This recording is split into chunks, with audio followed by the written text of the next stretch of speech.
jamani, Yesu yu karibu kurudi. Yanayoendelea yanadhihirisha wazi, unabii unaanza kutimia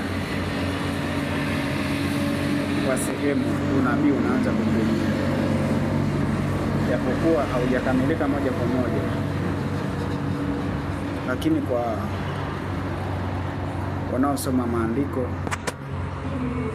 wanaelewa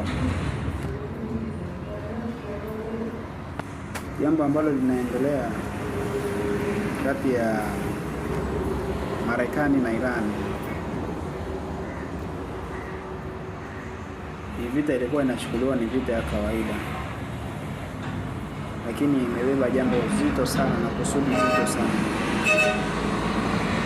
ambalo ukija kuangalia kwenye maandiko unaiona hii vita, na kwa takwimu jinsi zinavyoenda, maana Marekani rafiki yake ni Israeli, Irani rafiki yake ni Urusi. Urusi atakapoingilia kati hii vita, hapo ndipo unabii unaenda kutimia moja kwa moja. So si kwamba nimekuja kukutisha,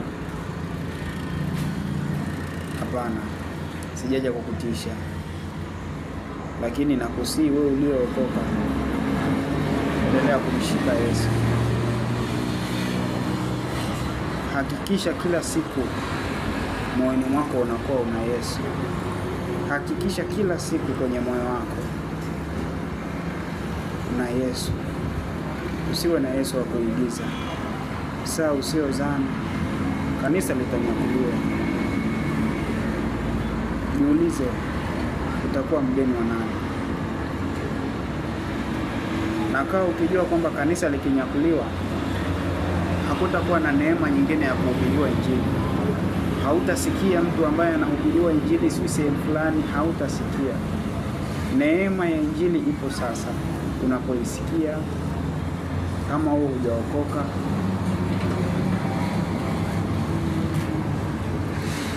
huo ndio wakati wako ambao Mungu amekupa kusikia. Usiposikia sasa, nyakati zinazokuja hautaweza kusikia tena. Hakutakuwepo na mhubiri tena.